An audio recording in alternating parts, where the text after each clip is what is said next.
Mais uma vez agradeço a presença honrosa e ilustre de todos na sessão especial da Academia Mineira de Letras, que tem por finalidade homenagear o acadêmico Hélio Armand Werneck Cortes, que honrou e dignificou esta casa com seu brilho e com seu talento.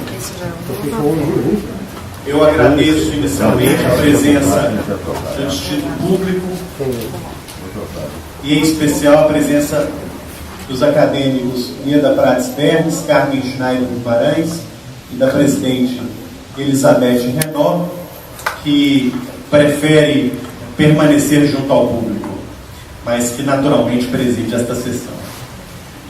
Eu queria convidar para compor esta mesa o presidente emérito do Instituto Histórico e Geográfico de Minas Gerais, Dr. Wagner Colombarelli.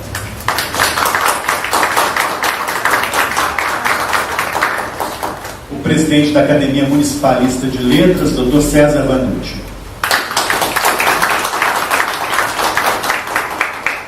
O presidente da Academia de Letras do Ministério Público, Dr. Luiz Carlos Abrita. E o presidente da Academia Mineira de Letras Jurídicas, Dr. Aristóteles Ateniense.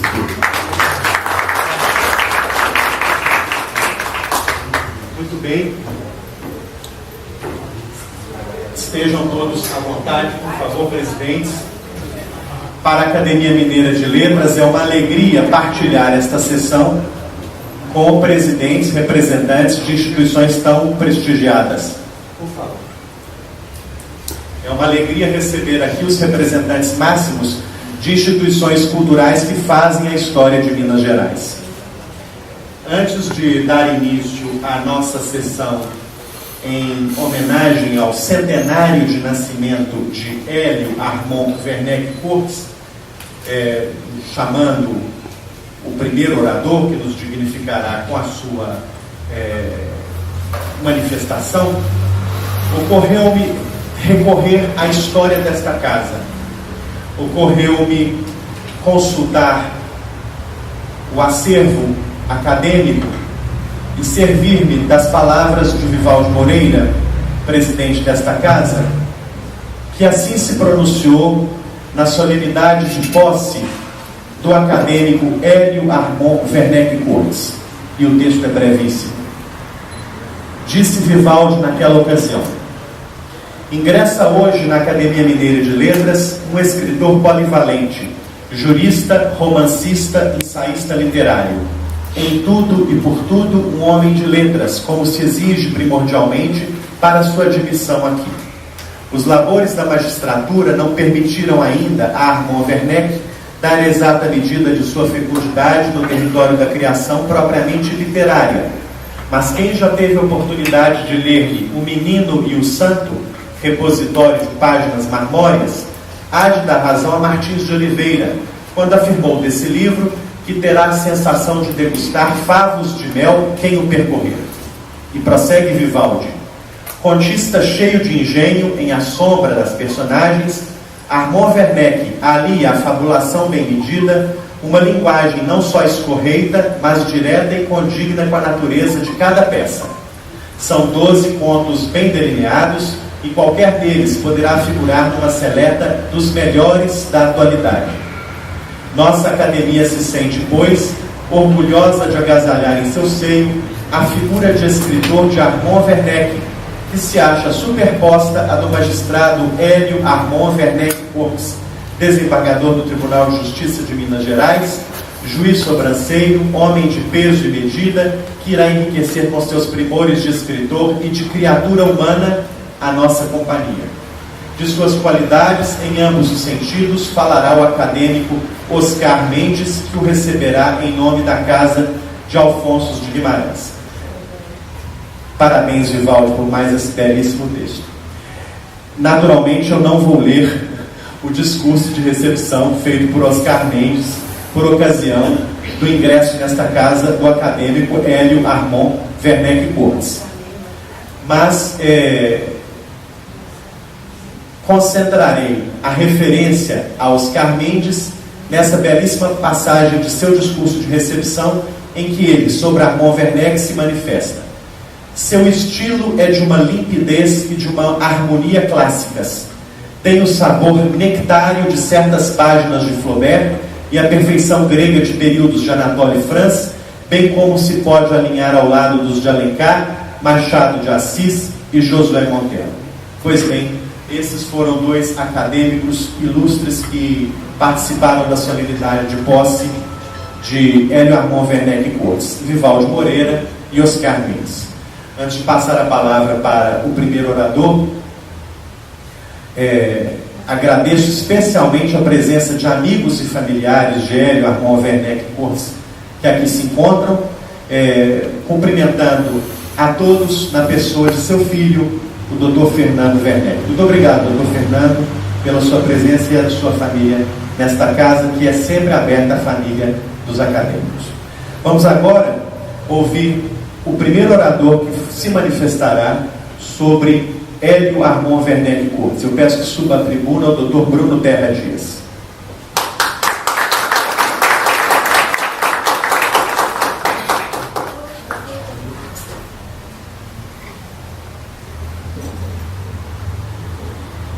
Serei breve, como o nosso amigo Dr. Anchieta sempre diz, tentando não ser enfadonho. Hélio Armand Werneck Cortes, acadêmico. O que faz um intelectual? Sextilanges não foi o único, e infelizmente também não foi o último. Na sua escrita leve e objetiva, seu cristianismo filosófico, a razão empregada religiosamente, o neotomismo assumido, tudo o distingue como grande intelectual que transitou do século XIX ao século XX. A vida intelectual, seu espírito, suas condições, seus métodos, é a pequena grande obra que sintetiza o ser, o comprometimento, o agir mental, a virtude espiritual e o compromisso do verdadeiro intelectual, especialmente o cristão, como é da tradição cultural brasileira. Nossa herança europeia, inaugurada pela filosofia grega, amplificada pela Cidade Eterna, resgatada por Averroes, robusta como Homero, Virgílio, Dante, Gil Vicente, Camões, Essa de Queiroz, Fernando Pessoa, José Saramago, não é desdita, mas caminho e celebração, consagração, compartilhamento, pertencimento, virtude, espírito em oração e disciplina física. O intelectual convive e compartilha, faz a expressão de seu tempo, mas conserva um sentimento de solidão e distanciamento, para ser observador e cronista, motivo e inspiração, ação em curso constante, maduro refletir do dia e da noite em plenitude. Fervor e sacrifício não lhe devem faltar, nem humildade para subordinar-se à verdade, mesmo diante dos mistérios da vida e de suas responsabilidades. Lê o melhor que houver à mão, concilia, apropria-se para sublimar e viver. Anota e memoriza, desprende-se, persevera, não abandona, mantém contato com a vida, aceita e supera os momentos em que outros fraquejariam, sabe apreciar as alegrias e reconhecer o que de bom marca e registrará sua passagem e restará como imaterial verdade. Comédia e vida, tragédia e morte. A linguagem dos poetas, romancistas, contistas, teatrólogos, ensaístas, dos escritores adjetivados, humildes servos da palavra e da verdade, melhor comunica o que ao público mais amplo faz entender, e homilia quando se faz hermética, dedicada a iniciados. A comédia do destino das almas do inferno, do purgatório e do paraíso tem um lastro de justiça que pesa condutas e valores, arrependimento e conversão, honestidade com antigos da era pré-cristã, ilumina a sublime Beatriz. A eloquência no dirigir-se a cultos e iletrados com a mesma força, o sacro e o trivial, as dores dos pecados veniais e o sofrimento das obras dos erros mortais. Entretanto, a recompensa para o bem existe, ainda quando tão difícil seja discernir se a simplicidade não é predicado natural daquele que busca, na conveniência e na oportunidade, o que a fé reprime. O jogo de claro e escuro, o esfumato, que permite a sensação evaporada da ascensão, somente percebida para quem tenha olhos de ver, a humildade da palavra, que comunica redenção e mistérios. Tudo se concentra em um mesmo e belo livro, de ter acessível ao canto da sala, formando gerações, revelado por Deus e escrito pelo delicado serviço de tantos, originalmente em grego e santificadamente vertido para o latim. É de uma tradição assim, construída em séculos obscuros, de labor arriscado e solitário, que as línguas neolatinas surgiram, se desenvolveram e formaram a identidade de povos europeus que se exportaram para o Novo Mundo. Por mares e perigos incertos, chaveados aos incautos, desprovidos de iniciação e saber, mas abertos à aventura para além da tábua humana, navegaram os argonautas da surgente modernidade renascentista à busca do tesouro mineral com que sonhava a coroa, sem, talvez, dispor da antevisão criadora de miscigenada nação de 3 raças, todas polidas por padecimentos imemoriais de antepassados perdidos, alguns arrancados da origem, por desterro e escravidão, outros dizimados em guerras justas, sangue vertendo nos porões de navios negreiros, em taperas abatidas, no suplício público para abrandar a rebeldia contra o tributo cobrado sem representação e até na Casa dos Contos, na tentativa de abafar e, definitivamente, sufocar o que para alguns foi sedição e para outros a eternidade da liberdade como reputação. Comédia e tragédia, vida e morte. Direito e bacharelismo em prosa e verso. O Brasil surgiu musicando na língua, nos costumes, nos modismos e na saudade de suas elites, agregados, párias, massacrado entre o litoral e a imensidão desconhecida por animais fantásticos das tradições indígenas e europeias, marítimos, alados e terrestres, descritos por Toné. Os filhos dos senhores estudaram, principalmente em Coimbra, levados para se tornarem bacharéis e constituir a casta dominante nos serviços da alta administração da colônia e do império. Antes que o ouro das minas se anunciasse, preferindo em pouco até mesmo o tempo das fazendas de gado às margens do Opará, que tanto impressionaram Antônio, a quem cultura e opulência do Brasil beneficia pela posteridade, já havia o rebelde espírito de Gregório de Matos, Boca do Inferno, que foi advogado e magistrado, notabilizado embora por uma lírica assombrosa. Da Guerra dos Emboabas à revolta de Filipe dos Santos, a edificação do arcadismo em Vila Rica de Cláudio Manuel, o versejo de Alvarenga Peixoto e Bárbara Eleodora, o insuperável Tomás Antônio Gonzaga e sua inspiradora Marília, as notas de uma busca que somente se realizou após 30 anos do padecimento memorável. A inquietude política de Teófilo Otoni e Bernardo Pereira de Vasconcelos, trilhando caminhos tão diversos e, ao mesmo tempo, tão importantes. A história da Revolução Liberal de 1842, no relato insuperado do Cônego Marinho, compondo uma saga inesquecível. Cruz de Souza, o Cisne Negro, que deu à lua devoradora dos sonhos, faminta, à desconça, um soneto e ironia de lágrimas. Simbolismo que teve correspondência no Solitário de Mariana. Será Alfonso Guimarães o nome de poeta magistrado a seguir como o nome da estrada marcada pelo amor e pela religiosidade, no enlace poético, onde as curvas tantas das montanhas não recomendam uma reta como o caminho mais curto entre dois punhos. Cultura mineira no século XX.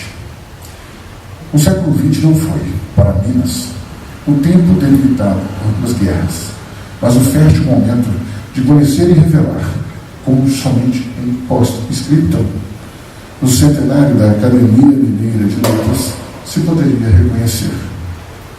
As casas de Alfonso de Guimarães e de João Pinheiro, ambas centenárias, são irmãs dedicadas, em campos distintos, a guardar e cultivar ciência e ficção, celebrações do tempo e do espaço, o gênio de um povo sempre a construir. A aridez sincera da alma férrea que brota da confidência do Itabirano, o fantástico Emílio de Rumião, o menino no espelho, Oswaldo França Júnior, a imperturbável Adélia Prado, Henriqueta Lisboa, a reserva de Milton Campos, os romances históricos de Agripa de Vasconcelos, o baú de ossos exposto no Rio de Janeiro, o redescobrimento do barroco de Antônio Francisco Lisboa e de Mestre Ataíde, tão distantes e tão próximos, os valores plantados para a nação e repetidos nos momentos difíceis, o Juscelino e Tancredo. O Estado minerador não renega origem nem vocação, exporta o seu melhor, mas reserva um cadinho para refino e aprimoramento do gosto. E os exemplos são mancheias, prodigalidade impossível de esgotar. Hélio Armand Werneck Cortes, alma recolhida, religiosamente mineira, que não se exportou pela escolha ponderada de ser essência guardada. Ainda assim, legou aos admiradores da boa escrita 4 livros atestadores da plurima diversidade dos seus interesses: romance, poesia, contos e crônicas e ensaio. O Menino e o Santo, a sombra das personagens, viagem para o reencontro, Dantas Mota, poeta de Ailton. Uma publicação pela Academia Mineira de Letras, discurso de posse, cadeira número 15, patrão Bernardo Guimarães, e de recepção do novo acadêmico, por Oscar Mendes, em 1983. Apreciava escrever em prosa, clarificando o conteúdo religioso recorrente, cristianismo filosófico perceptível, romantismo latente. Virtudes como sabedoria, coragem e temperança jamais lhe faltaram, nos feitos pessoais como profissionais. Seu repouso e lazer estavam em perceber, resolver e expor, como se tudo fosse da própria vida uma oração. O novo leito. Das 28 centúrias do advento de Homero e da aventura de Odisseu, na origem do relato épico do Ocidente, matriz de todos os que o sucederam, ao primeiro século de nascimento de Armand Werneck Cortes, a cultura e a civilização transpuseram terras, mares e oceanos. Não há verdadeiro saber, nem inteligência, que não se ancore em mitos e feitos extraordinários de um passado que forjou valores e exigiu vontade inamovível. Assim também, Minas e os mineiros, sacramentados no trabalho, na potência, na responsabilidade e na liberdade, com vontade insuperável de ser e valer o que os oráculos anteciparam e os sonhos dos inconfidentes buscaram. Uma nova síntese aguarda tratamento, não nos instrumentos profanos da mais longínqua mistificação, mas no espírito que opera a transformação de pessoas e destinos, como nos ensinou aquele sobre quem se escreveu a mais bela e profícua história no livro que de comum temos em nossos lares. Em favor de todos os presentes, acadêmicos e familiares, amigos e companheiros de jornada, a filosofia cristã e o romantismo do homenageado espargem a mesma mensagem: ser seu intérprete e vocalizador nesta data, nesta casa, é tentar viver seu caráter e sua imagem. Agradecemos essa belíssima manifestação do doutor Bruno Terra Dias, magistrado, assim como foi a Werneck Cortes, ex-presidente da AMAG, da Associação dos Magistrados Mineiros, e também membro do Instituto Histórico e Geográfico de Minas Gerais. Relembro a todos que esta sessão está sendo gravada para que possa integrar o acervo audiovisual da Academia Mineira de Letras. Chamo agora a tribuna Dr. José Anchieta da Silva, advogado, ex-presidente do Instituto dos Advogados de Minas Gerais e também membro do Instituto Histórico e Geográfico de Minas Gerais. Com a palavra, doutor Anchieta. Um cumprimento especial ao Dr. Fernando Antônio Werneck Cortes, o aborto que ainda está vivo, segundo ele próprio e outras pessoas já disseram a esse respeito, quase que não nasceria, a verdade é esta, né? E que representa o homenageado, a nossa presidente, professora acadêmica Elizabeth Renó, e um cumprimento especial na plateia pelo representante da Advocacia Mineira, Dr. Jacob Máximo de Castro. Faço esta menção porque tenho também este privilégio de estar neste momento e geograficamente diante dos meus dois modelos, os meus dois símbolos da advocacia exercida com altivez, com independência e com muita humanidade, ou com muito humanismo. A plateia está cheia, a plateia está efetivamente cheia, lotada de qualidade, de gente de qualidade.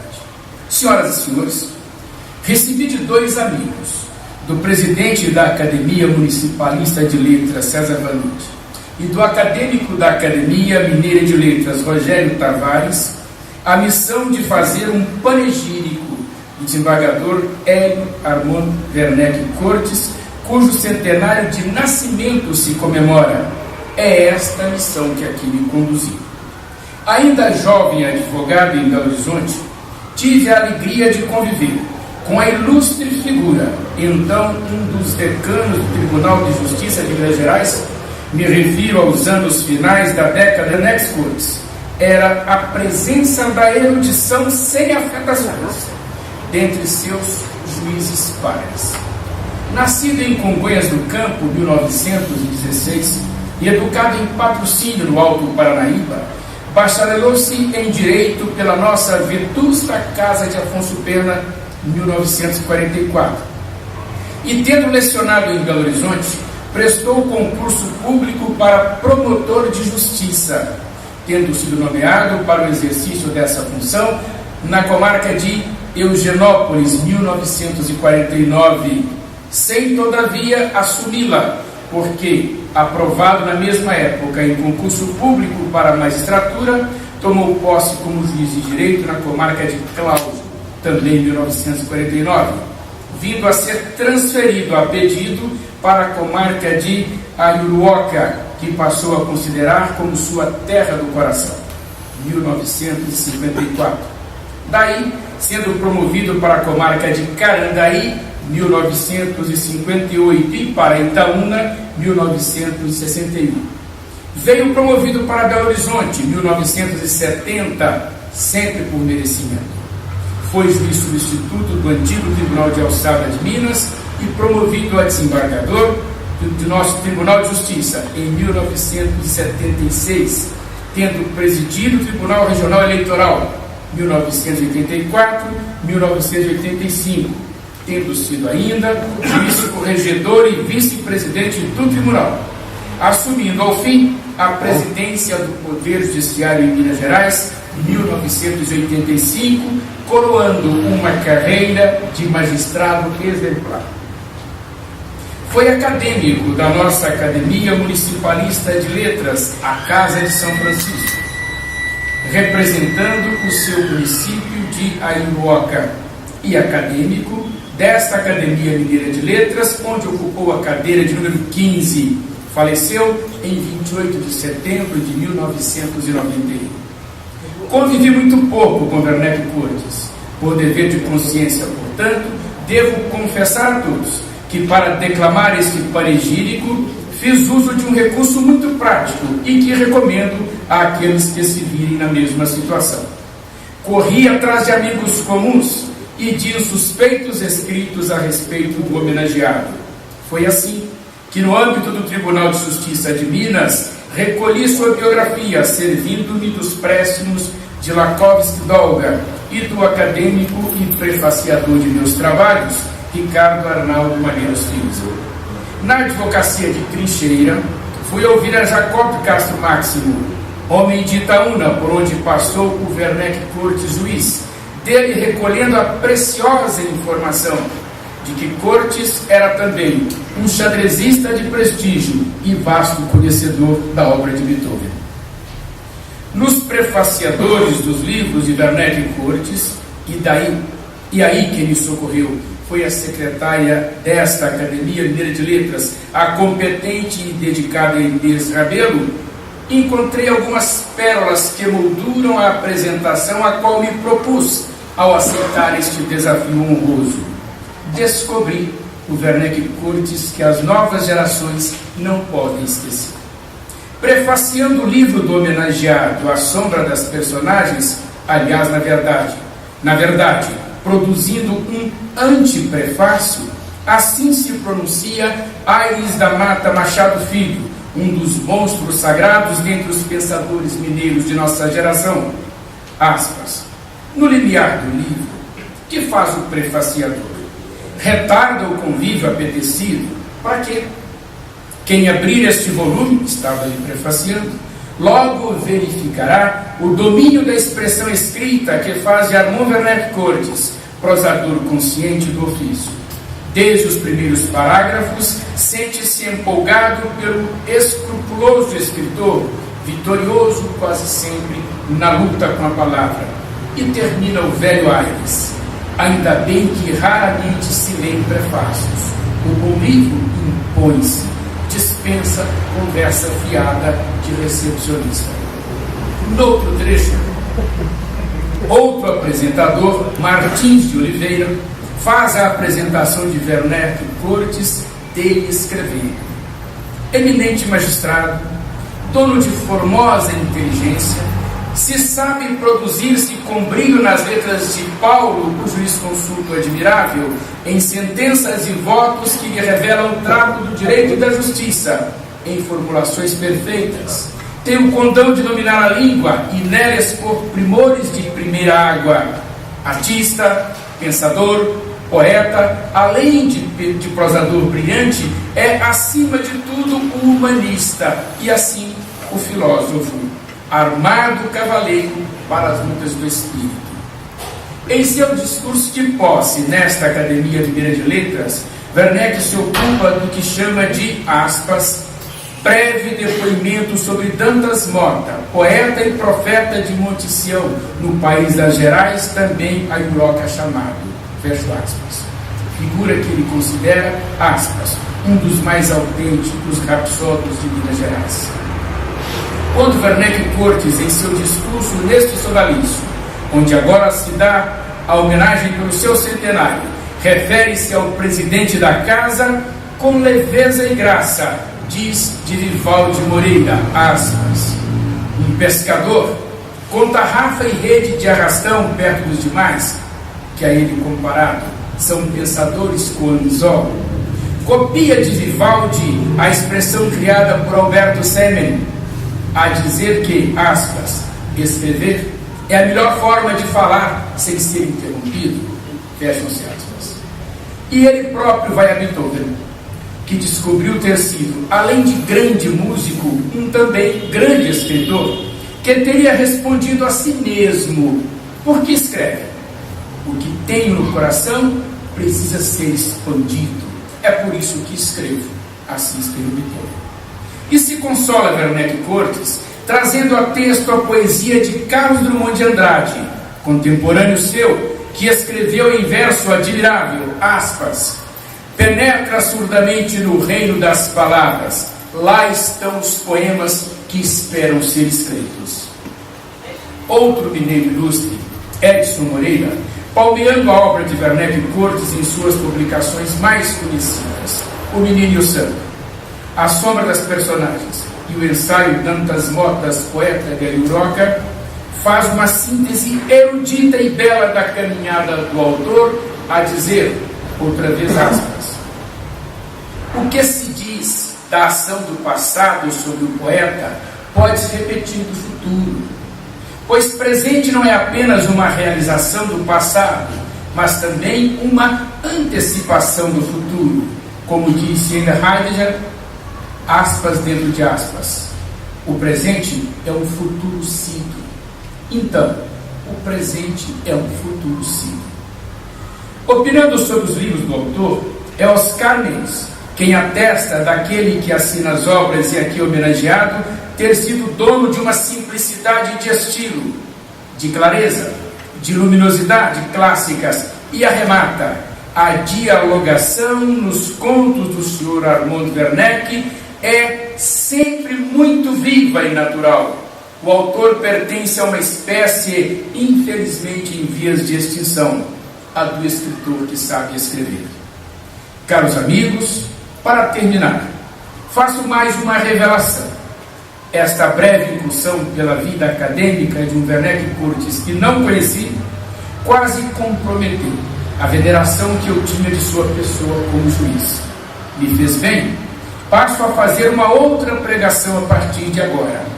Darei, sem me acovardar, o testemunho de que Werneck Curtis foi grande nas letras, tanto quanto foi nas letras do direito, promovendo a justiça com uma suavidade e com uma certeza que nos enche de saudade. Muito obrigado, Dr. José Anchieta da Silva, pela belíssima manifestação em favor da memória do acadêmico Hélio Armand Werneck Curtis. Chamo agora à tribuna da Academia o magistrado, desembargador do Tribunal de Justiça de Minas Gerais, diretor do Centro de Memória do Judiciário, secretário de Estado, ouvidor-geral do Estado, desembargador Lúcio Urbano. A tribuna é sua.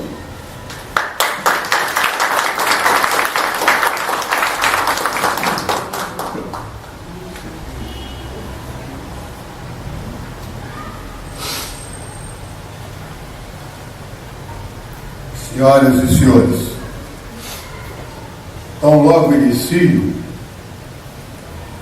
corre-me o prazeroso dever de agradecer à Academia Mineira de Letras, através do Dr.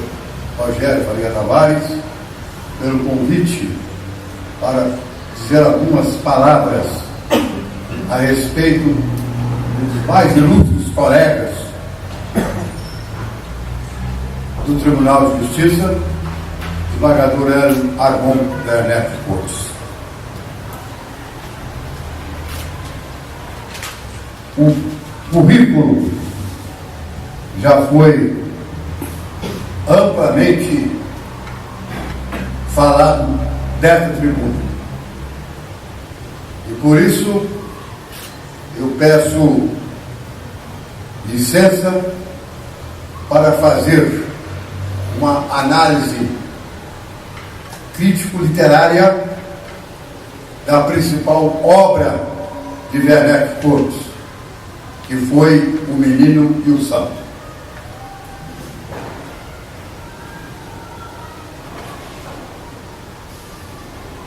O Menino e o Santo,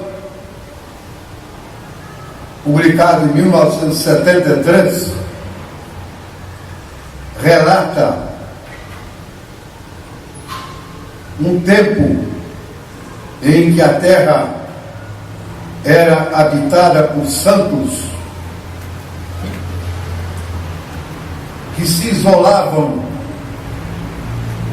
nos desertos inóspitos, almejando alcançar a pobreza, a castidade e a obediência através da solidão, da prece, do jejum e dos trabalhos manuais, a fim de, ao final da vida, alcançar o céu. No livro de Werneck Curtis há uma presença constante de paradoxos, tais como céu e inferno, Deus e demônio. É preciso obter o isolamento para se conseguir a paz. Morrer para o mundo e para as coisas do mundo, para entregar-se definitivamente às mãos de Deus. O santo se via fortalecido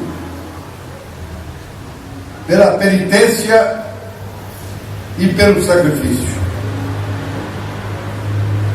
onde buscava força para enfrentar as guerras interiores e tinha poderes sobre a natureza. A renúncia e o flagelo faziam parte da caminhada rumo à santidade.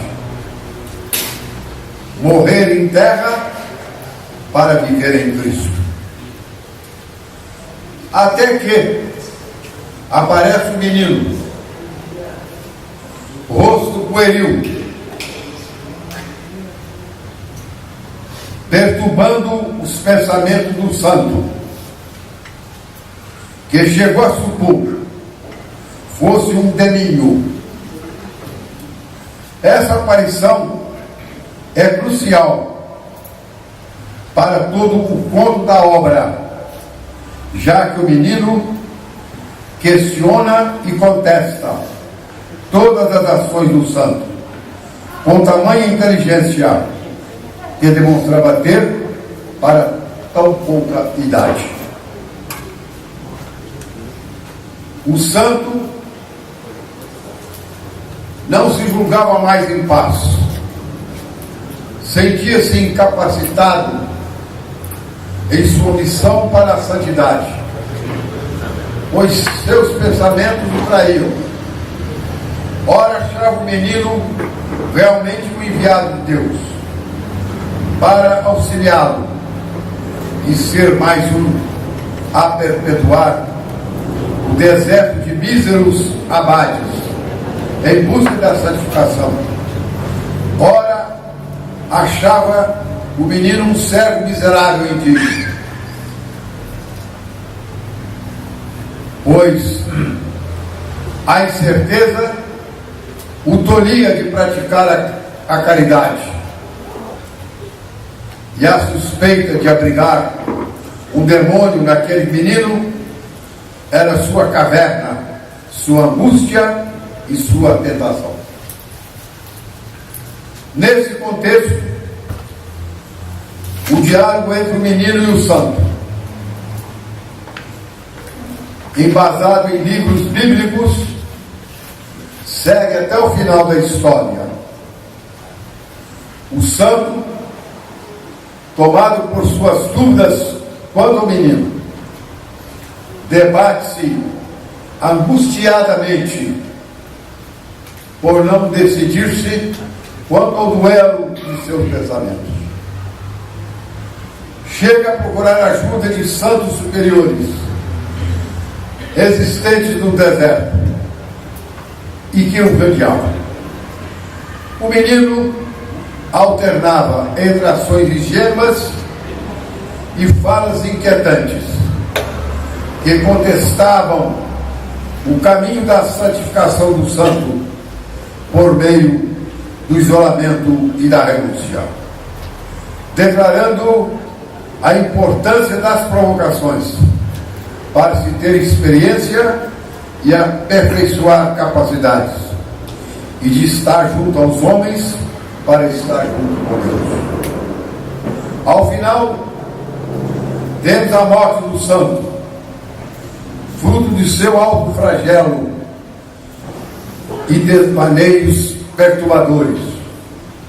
O menino desaparece, dando espaço ao mais sepulcral dos silêncios. Depreende-se da interessante obra de Bernard Cortes a relevância da consciência humana, das batalhas que todos nós travamos em nosso intelecto, dos discernimentos que adotamos, Tudo isso, fator determinante para a tomada de decisão que define o nosso posicionamento diante das coisas da vida, das adversidades, são postas no caminho de cada um de nós. A luta contra os nossos demônios deve ser resolvida pela nossa razão, para que possamos agir em paz, de acordo com a consciência. Um olhar pacífico e amoroso deve se fazer presente no nosso cotidiano, para que possamos aceitar com benevolência a tudo, a todos e a todo momento. Somos responsáveis pelos pensamentos que permitimos, pelas ações que escolhemos. O céu e o inferno são estações da consciência de cada um, dependendo de cada um permiti-la ou afastá-la. E aí encerra a obra. O santo falece e o menino desaparece. Esse é o grande livro de Werneck Cortes, com o qual se candidatou e merecidamente ingressou nesta notável Academia Mineira de Letras. Ao ensejo desta justa homenagem que se rende a um dos mais ilustres magistrados mineiros, tomo a liberdade de dizer que a memória do Judiciário de Minas Gerais, que está sob minha superintendência, criou a Biblioteca Intelectual. Nela coloquei as obras dos magistrados e escritores, literárias e jurídicas, e até o momento são 539 obras nos 150 anos do Tribunal e 139 escritores, juristas ou literatos. Como estamos na academia, permitam-me ressaltar as obras literárias dos magistrados mineiros. Até o momento, são 81 obras literárias dos magistrados de Minas Gerais. Isto é preciso dizer porque a língua é a arma mais importante do magistrado, porque ele tem que ler e tem que escrever. Quanto melhor ler, quanto mais ler, quanto melhor escrever, melhor para o jurisdicionário e para a prestação do jurisdicional. Senhor presidente, ilustre auditório, a título de homenagem, eu me permito ler os nomes dos magistrados mineiros autores de obras literárias, pela ordem alfabética. Aí Luiz Alberto da Cruz Quitão, hoje presidente do nosso Instituto Histórico e Geográfico. Antônio Pedro Braga, Augusto Vieira Neto, Áureo Aparecida Maio de Andrade, Cândido Martins de Oliveira Júnior, que foi membro desta academia e que a presidiu por muitos anos. escreveu uma obra maiúscula, a História da Literatura Mineira, dada a Lume em 1963, quando ele presidia esta academia. César Paduani, Hércio Guimarães, Geraldo Correia de Almeida, este, o homem que passou a vida na leitura e que ao final deixou catalogadas 6.000 expressões dos clássicos da língua portuguesa. Geraldo Hamilton Menezes, com vários romances e contos. Hélio Armon Veneto, Humberto Fonseca de Lucena, Jair José Barão, obra poética. Jarbas Albriga, João Braz da Costa Val Filho, João Edmundo Caldeira Brante, José Alves de Oliveira, José Fernandes Filho, José João Calazani, esse mestre da língua portuguesa, que passou a vida lecionando a língua portuguesa em várias faculdades de Belo Horizonte e também na escola judicial, porque quando eu dirigi a escola judicial, eu o convoquei para dar aula de redação para os novos magistrados. Leonardo Pimenta, Lincoln Rocha, Luciano Pinto. Agora me incluo Lúcio Urbano, porque tenho 6 obras publicadas, 3 de oratória e 3 de história. A minha seara nas letras é oratória e história. Há 2 meses lancei uma obra chamada Comarcas de Minas. 6 anos de pesquisas, 1.700 páginas, que conta a história de todas as comarcas de Minas, desde a primeira, em 1711, que foi a comarca de Ribeirão do Carmo, hoje chamada Mariana, até 2014. Essa obra, inclusive, tivemos o prazer de remeter à Academia Mineira de Letras. Luiz Carlos Balbino Gamboge, Luiz Carlos Biasucci, Márcio Aristeu Monteiro de Barros, Mário Matos, que também foi dessa academia. É tido com muita justiça e com muita certeza o homem que melhor escreveu sobre Machado de Assis, que eu pessoalmente considero o maior escritor da língua portuguesa. Múcio de Abreu e Lima,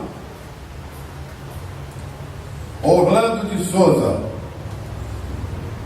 Paulo Geraldo Medina, Renato Sérgio Jardim, Renato Zoim Zupo,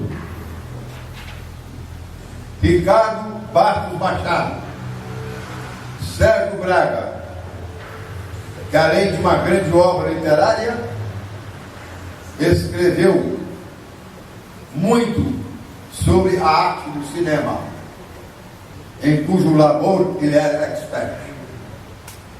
Tibagi Salles Oliveira, Tomás Antônio Gonzaga. Aqui, permitam-me, senhores, dizer que o primeiro juiz de Minas Gerais foi Tomás Antônio Gonzaga, um dos maiores poetas da língua. é uma consagração para a magistratura.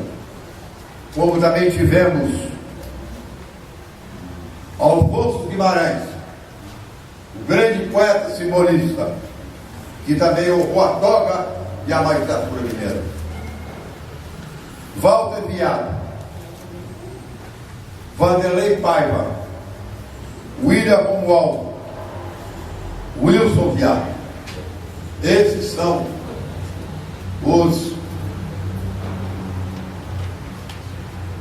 81 magistrados literados.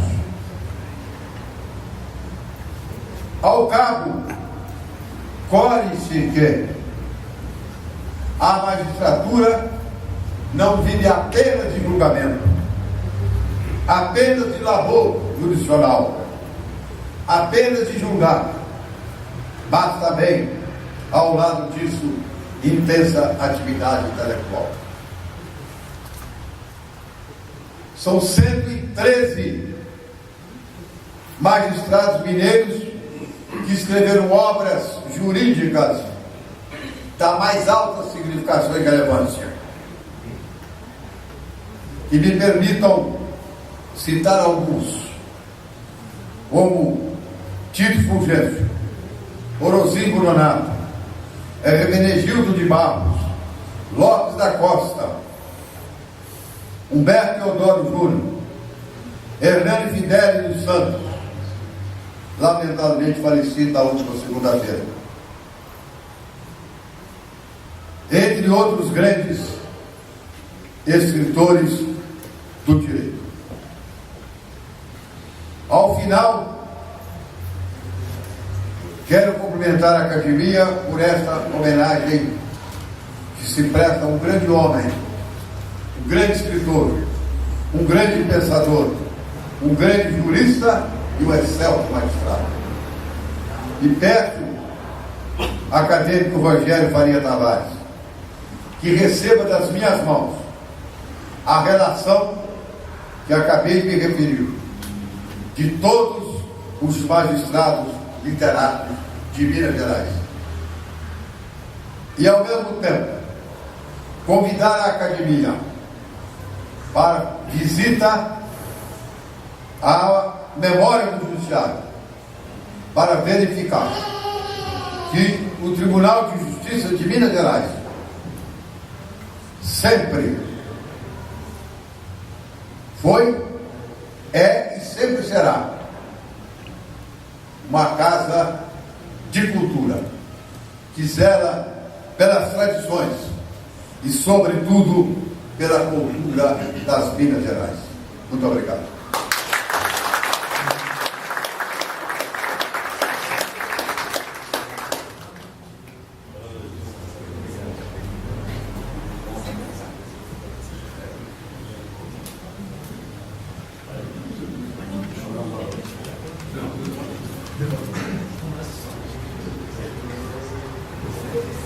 Agradecemos ao desembargador Lúcio Urbano a excelente manifestação em favor da memória do acadêmico Hélio Armon Werneck Cortes, e com a autorização da presidente Elizabeth Renó, já a Academia aceita entusiasmada o convite para a visita ao Centro de Memória do Judiciário.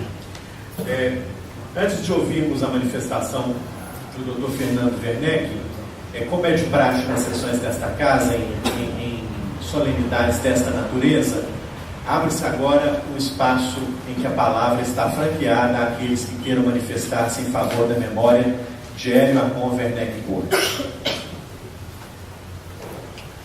Com a palavra, o Dr. Luiz Carlos Abrita, que é presidente da Academia de Letras do Ministério Público. Boa noite a todos. Sou acadêmico Rogério Faria Tavares, magnífico reitor da Universidade Livre da Academia Mineira de Letras, a super-presidente Elizabeth Renó, presidente da Academia Mineira, Academia Feminina, Academia Municipalista, Academia Epistêmica de Letras, Aldravianista e por aí afora, acadêmica Carmen Schneider e Guimarães, Ieda Praxedes, desembargador Lúcio Urbano. Eu vou ficar te devendo o livro do meu pai, que o meu pai foi juiz, morreu como juiz de Canandaí. Então eu tenho um livro dele. Aliás, eu trouxe aqui, mas não é especificamente o livro dele, é a biografia dele que eu escrevi e a história do movimento modernista em Cataguases, que ele foi da Revista Verde lá em Cataguases e também posteriormente ele ingressou na magistratura e morreu em Canandaí. Nós temos, então eu vou ficar te devendo esse livro. Presidente da Academia Municipalista, presidente emérito do Instituto Histórico, presidente da Academia Mineira de Letras Jurídicas, super advogados, doutor Anchieta, doutor Jacó, meu particular amigo Bruno, familiares do desembargador Werner Cortes, que eu conheci pessoalmente. Aliás, o filho dele exatamente parece muito, que só falta o bigode, né? Nosso carro pensa que só falta o bigode. Mas eu quero dizer o seguinte: o meu pai foi o primeiro juiz de Canandaí. Foi o primeiro juiz de Canandaí e o desembargador Werner Cortes também foi juiz lá. Da mesma forma que hoje mesmo eu estava conversando com o Carlos Marcos do Senhor Veloso, e ele falou que o pai dele também foi juiz de Canandaí, Aquiles Veloso. Muitos devem ter conhecido a Aquiles Veloso também, foi juiz de Canandaí. E meu pai, em Canandaí, que ele ainda tem parentes até hoje, meu pai sofreu muito e, por outro lado, foi glorificado, de certa forma, porque, em decorrência de problemas políticos da ditadura Getúlio Vargas, o prefeito quis intervir no Poder Judiciário e ele aí renunciou ao cargo de juiz e voltou à advocacia. E depois, com a queda de Getúlio Vargas, ele foi reconduzido. E quando o tribunal perguntaram onde que ele queria voltar, Canandaí, e morreu no tribunal. Aqui está incluído nesse livro aqui o caso de Canandaí, que muitos consideram semelhante ao Manifesto dos Mineiros. Só não teve a mesma repercussão. O Ângelo Oswaldo escreveu sobre isso, dizendo que só não teve a mesma repercussão, que era um simples juiz do interior. Então, o Manifesto dos Mineiros foi assinado por grandes membros aí, conhecidos, políticos, etc. Então, ele não teve essa repercussão. Mas eu conheci pessoalmente o desembargador Werner Cortes, porque eu já sou formado há mais tempo que esses todos aqui. Aliás, eu vejo aqui o desembargador Pedro Quintino também, mas eu sou, hoje, como dizia o meu professor Carlos Campos, sou um arquétipo arcaico de formações ancestrais, né? Mas o problema é que ele a lianeza de trato do desembargador Werner Cortes, uma educação também, e também um pensador na área jurídica e na área literária, poeta, romancista, que já foi explicitado aqui pelo desembargador Lúcio Urbano. E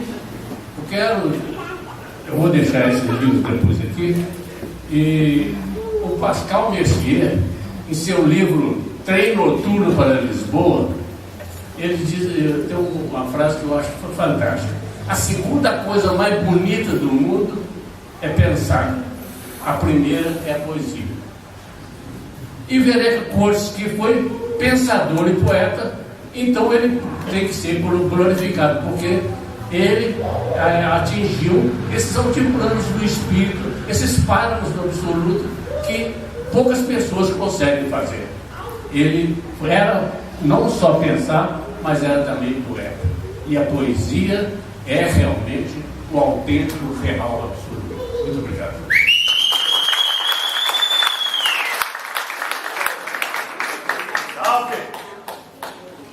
Agradecemos a belíssima exposição do Dr. Luiz Carlos Abrita.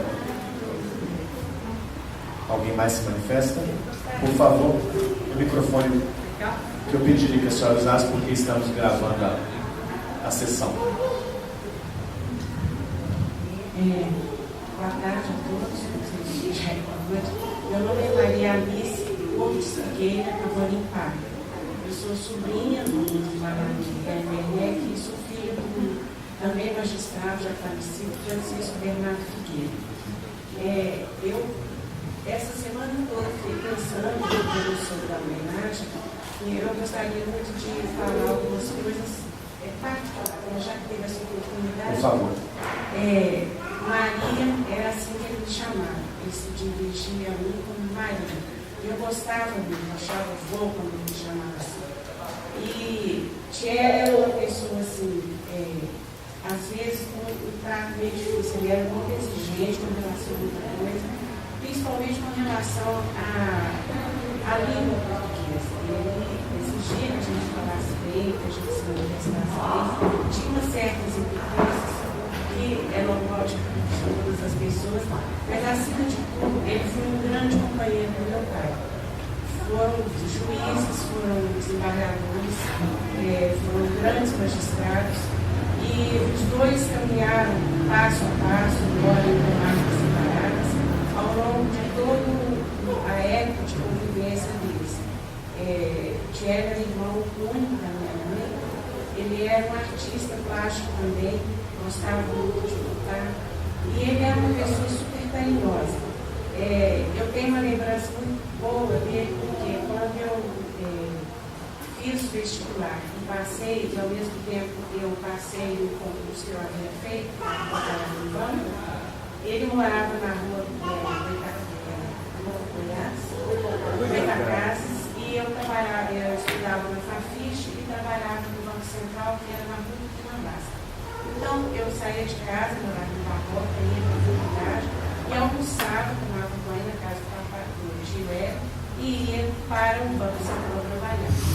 E os almoços eram muito gostosos, porque Thierry sempre comia uma música erudita, que ele sempre tinha muito, e falava sempre de literatura, pegava os livros que ele gostava, me emprestava para ler. Eu tinha uma grande admiração pelo Guimarães Rosa, outros autores também. E ele, sobretudo, nosso já morou um ano depois. Thierry era assim, era um humano de mulher. Ele era uma pessoa carinhosa, gostava das coisas pequenas, gostava do traço perfeito no quadro que ele fazia, e contava umas piadinhas bem engraçadas que a gente achava ótimo e tal. Enfim, foi uma grande pessoa, um grande coração, um grande irmão, um grande cunhado, um grande tio, uma pessoa assim, de muito valor para todos nós.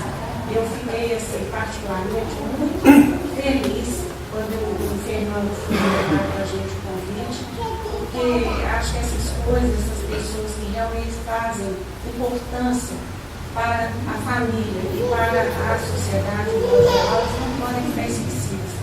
Principalmente numa época como essa que a gente está vivendo, que a gente vê magistrados com M maiúsculo e magistrados com M minúsculo.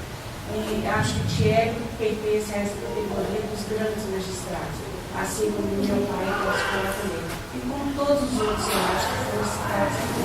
Eu acho que ele é um grande exemplo da magistratura, um grande exemplo para a literatura também, e uma grande pessoa de um coração bonito. E eu acho que ele deixou uma família linda, representada pelo Fernando, que é um grande funcionário, um grande médico, seus esposos, vocês são seus filhos, seus netos também, suas olhos, então eu acho que é um exemplo que deve ser admirado e agradeço a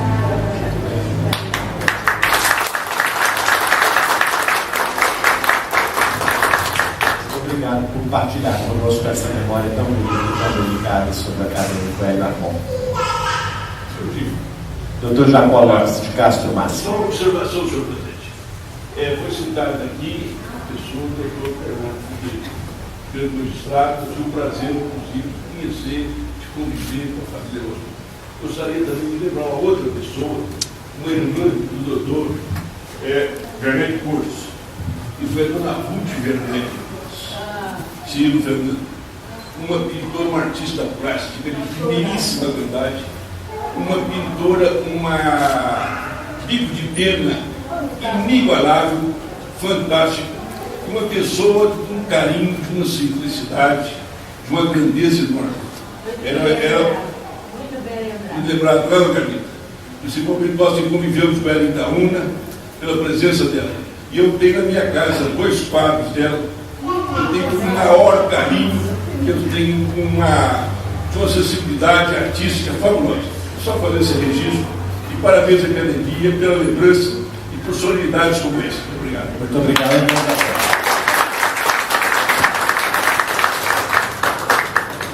Toda a família era dedicada às artes. Não só a dona Ruth, mas o próprio doutor Hélio, como disse a sua também foi um grande pintor. Eu tenho um quadro dele lá em casa. E a esposa dele, Donina, também era artista plástica, além de grande matemática. E, para completar, o filho, Fernando Antônio Santos Werneck Cortes, também é artista e agora também escritor. Acabou de escrever um belíssimo livro. E Fernando? Muito bem. Obrigado, acadêmica Carlos.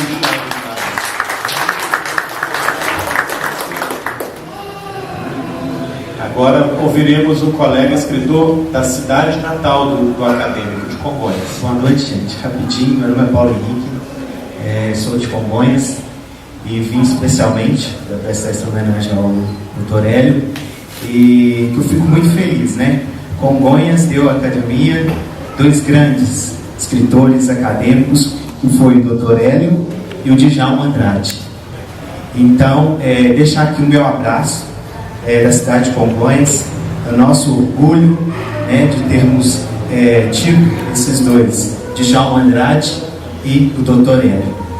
Né? Até pedindo já as pessoas que fizeram esse discurso, depois eu pegar um contato, para a gente pegar isso e ter na nossa biblioteca, porque Congonhas a gente tem uma dificuldade muito grande, por causa das obras do Aleijadinho. As pessoas associam a história só às obras materiais e esqueceram durante o tempo de cultivar isso. Então agora eu vou lançar um livro, Venenos Adocicados, uma biografia do Djalma Andrade. Eu falo do Dr. Hélio lá também. Então é uma grande alegria. Né? Um abraço a todos vocês aí, ao Rogério, a Elizabeth, que eu conheci hoje, muito obrigado. E a família também, o nosso abraço de Congonhas. Muito obrigado.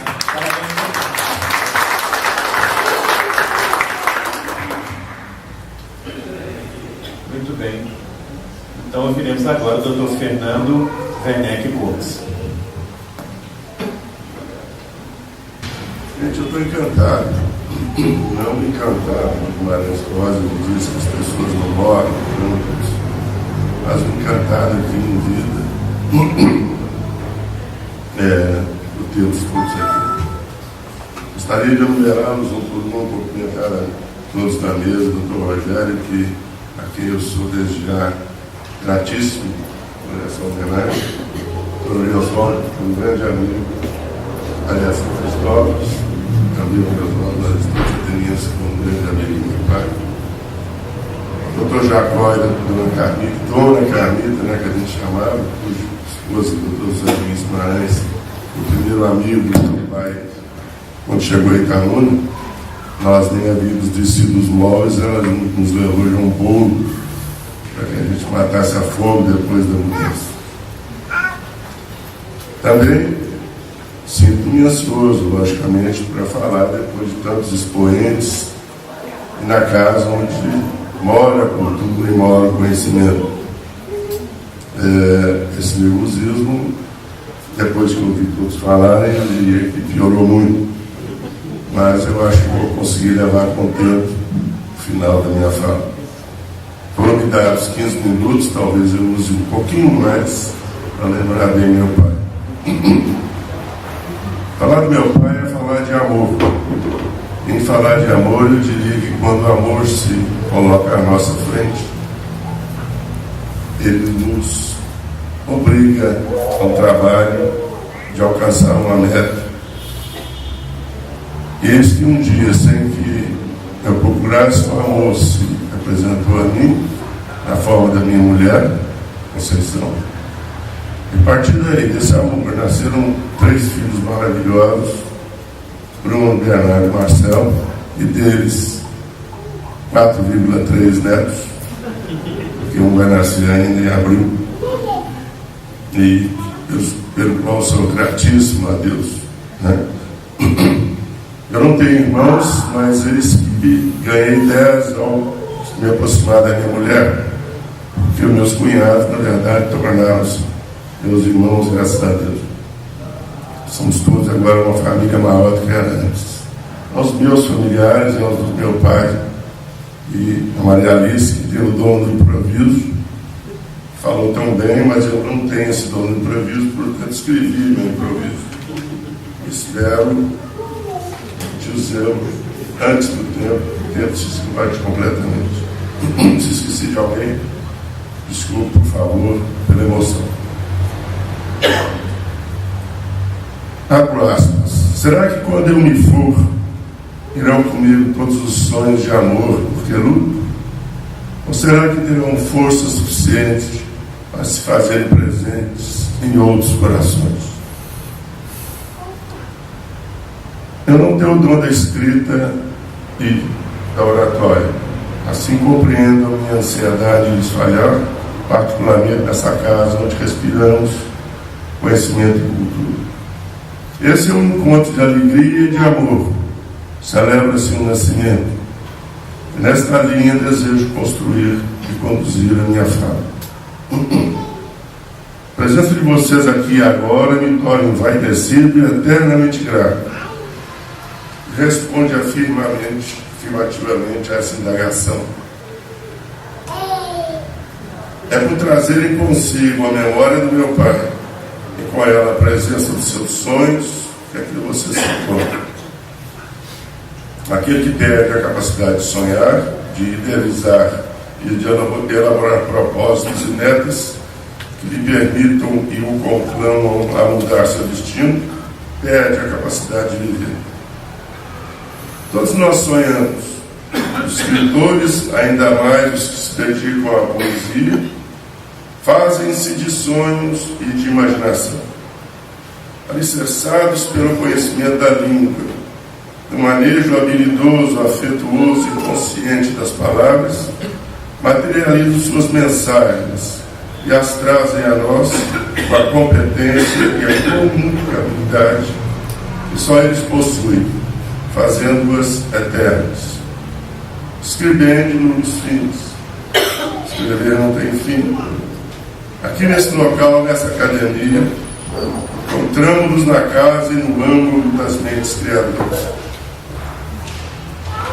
Falar sobre o Dr. Hélio é-me fácil. Convivi com ele desde que cheguei a este mundo, até quando ele o deixou muito cedo, aos 74 anos, vítima de uma armadilha que a vida me preparou. Talvez tenhamos deixado de trabalhar sonhos ainda por acontecer. Esquecemos o que diz Guimarães Rosa, de que viver é muito perigoso. Deixamos que algumas coisas passassem. Não me atenho a datas, mas vou me ater aos fatos e seus significados. Já como foi dito muito bem, Dr. Anchieta, o Dr. Hélio nasceu em Congonhas do Campos, 6 de dezembro de 16. Ali permaneceu a infância e a juventude. Foi depois para o Patrocínio, depois mudou-se para a capital, onde ingressou na Faculdade de Direito. Uma vez formado, sentindo-se convocado pela magistratura, inscreveu-se e foi aprovado no concurso dos juízes de direito. Iniciou então a peregrinação inerente à carreira, vindo exercer seu cargo em 4 comarcas: Cláudio, Aioca, Jandaí e Itaú. Após 16 anos, retornou a Belo Horizonte para o Tribunal de Justiça de Minas Gerais, onde, além de tornar-se um de seus desembargadores, chegou a presidir. O Dr. Hélio sonhou muito e o fazia trabalhando dentro de sua realidade material e afetiva, o que tornava possíveis os seus propósitos.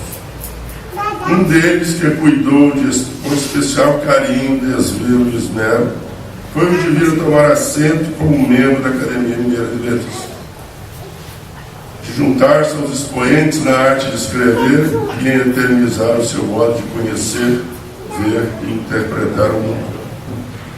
Fui convidado, ainda me lembro da sua felicidade de me comunicar, para ocupar a cadeira número 15, dedicada a Bernardo Guimarães, em 23 de junho de 1983. Foi também membro de outras entidades que perseguiam propósitos semelhantes, a saber, a Academia Municipalista de Minas Gerais, Instituto Histórico e Geográfico de Minas Gerais, e a Academia de Letras de Além Paraíba, onde ocupou a cadeira número 1 como seu sócio fundador. Dr. Aurélio era simples, como disse Maria Alice. Gostava de ver o cotidiano das coisas, extremamente afetivo e carinhoso em sua intimidade. Quando no desempenho de suas funções, como era conhecido por muitos, servia-se da máscara imposta pelo que a sociedade esperava de um magistrado, a tal ponto inadequada à sua personalidade, que por vezes eu chegava a desconhecer.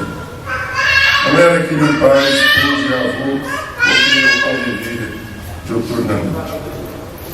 Contudo, bastava voltar ao convívio dos seus mais íntimos para que essa fantasia magicamente se desfizesse.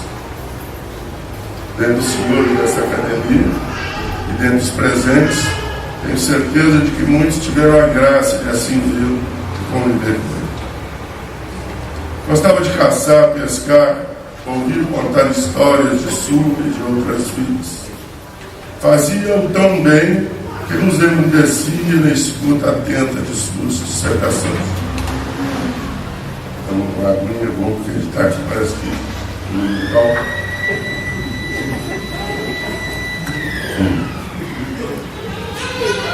Era rigoroso, intransigente e irracível com a desonestidade, a falta de caráter e a irresponsabilidade.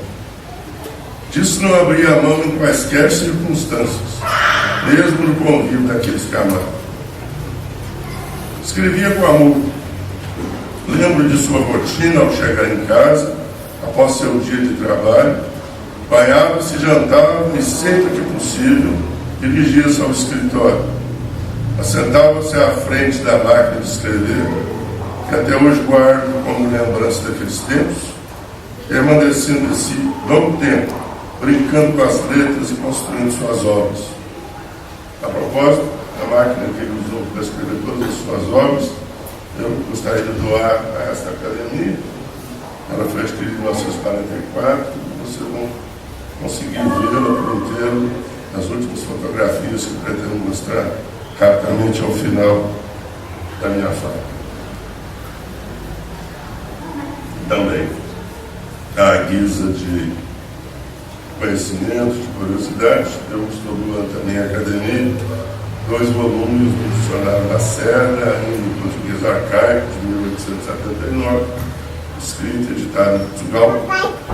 Como alguém nos disse aqui anteriormente, nossa língua tem raízes fortemente lusitanas, mesmo com seus anglicismos e galicismos, né, de tantos anos. Foi aposentado, não se aposentou, aos 70 anos na compulsória, a contragosto, pois sempre foi um workaholic. Em suas andanças escreveu muito e publicou 4 livros. Os senhores todos já sabem, vão conhecê-los também no final da apresentação. O Menino Santo, A Sombra dos Personagens, Viagem para o Reencontro, e sua derradeira obra, O Imã Beethoven, que foi publicada após sua morte, que aqui trago porque ele não faz parte ainda do acervo dessa academia. Eu gostaria de dá-lo, porque foi publicado após o seu passamento, né? Deixar aí, porque o doutor Rogério mostrou que marca isso muito bem Daí o fato de deixar a nossa máquina e quase tudo bem, todos os acadêmicos que por aqui passaram. Dele deixo-lhes o último exemplar que dispõe para completar a obra tão bem generosamente guardada nos estudantes dessa academia, que muito me distingue e enobrece, tanto a ele quanto a mim. Porém, permitam os senhores, cabe aqui um adendo de história. Sua maior obra, em minha opinião, foi um poema sobre Sansão, escrito com 6.000 versos alexandrinos clássicos franceses, dodecassílabos, parnasianos, trazendo cada um sua composição, como certamente os senhores acadêmicos conhecem, 2 hemistíficos, 2 semiversos de 6 sílabas métricas, com acentuação obrigatória na sexta e na 12ª, e com várias outras regras, por exemplo, deveria o primeiro hemistífico terminar em oxígeno, se não fosse, o segundo deveria começar com vogal, etc. Tais versos tiveram sua origem na época parnasiana e simbolista do século XIX. Trata-se, sem dúvida, da forma poética mais trabalhosa e difícil da língua portuguesa, explicando assim o seu tão raro uso. É certamente a mais tolhedora e limitadora da inspiração do poeta. Daí o desafio aceito pelo Dr. Hélio nos primeiros anos de sua carreira, tendo exigido dele mais de 3 anos em sua confissão. Fazem parte da galeria dos poucos que se valeram de tais versos Alfonso de Guimarães, Guilherme de Almeida, Machado de Assis, Emiliano Permeto. Contudo, não foi publicado. Uma vez terminado, todo escrito pela máquina aqui presente, não foi feito em cópias. Naquele tempo se dispunha apenas de papel carbono, ou de dar a alguém para que fosse fielmente copiado em outro trabalho. Foi então que, obsequiando a opinião de um amigo também poeta, prestou-lhe a obra inteira para suas observações. Dela não mais se soube e ela nunca mais foi encontrada. Perdeu-se simplesmente. Assim, ele tentou por um longo tempo refazer parte da obra, talvez os 300 versos tenha conseguido. Eu cheguei a lê-los, mas sequer parcialmente pude reconstruí-la como gostaria que fosse. Amigos, quando o escritor nos deixa órfãos milhões de palavras e umas tantas vidas de personagens que nasceriam e se perpetuariam em suas publicações. Tenho comigo que, se vivemos com alguém dando tantas possibilidades que podemos viver, dele restam-nos lembranças. Se todavia a vida nos é ceifada prematuramente, antes que esse ciclo se complete, resta-nos a saudade. Eu gostaria de apresentar para os senhores um pequeno vídeo de 5 minutos em que vocês ouviram ao fundo a Sonata Primavera de Beethoven, que era o grande ídolo do meu pai.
Reafirmando estar vivendo com vocês um tempo novo, finalizo citando novamente o Dr. Hélio em seu livro Viagem para o Encontro.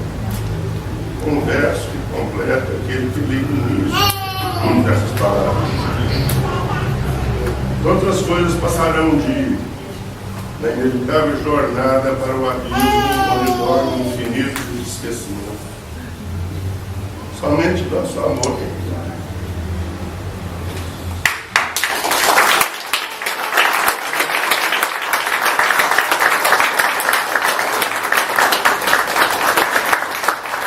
Família! Família!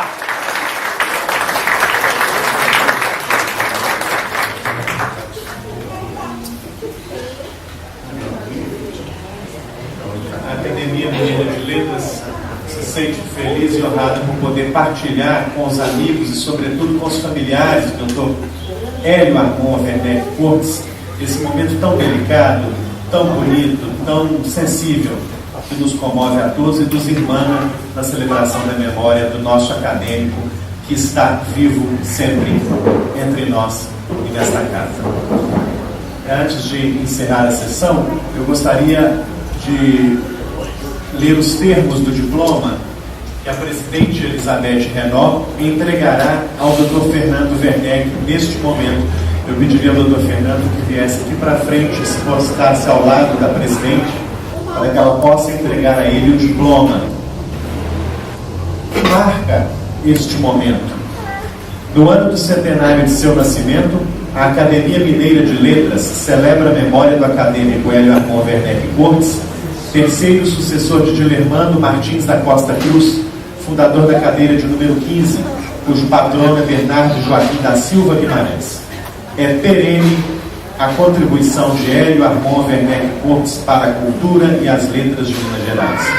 Belo Horizonte, 21 de setembro de 2016.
Mais uma vez agradeço a presença do distinto público, dos amigos e familiares do acadêmico, sempre fraternamente será tratado e lembrado por esta casa, Hélio Armon Werneck Cortes. Em especial agradeço os oradores que abrilhantaram esta sessão, agradeço a generosidade e a disponibilidade com que atenderam ao convite desta casa, agradeço a todos os que se manifestaram nessa sessão de hoje. Agradeço muito aos meus colegas de mesa por haverem partilhado conosco desse momento. As entidades e instituições que os senhores presidem são irmãs desta casa e honram a cultura e a história de Minas. Mais uma vez, muito obrigado a todos. Está encerrada a sessão. Boa noite.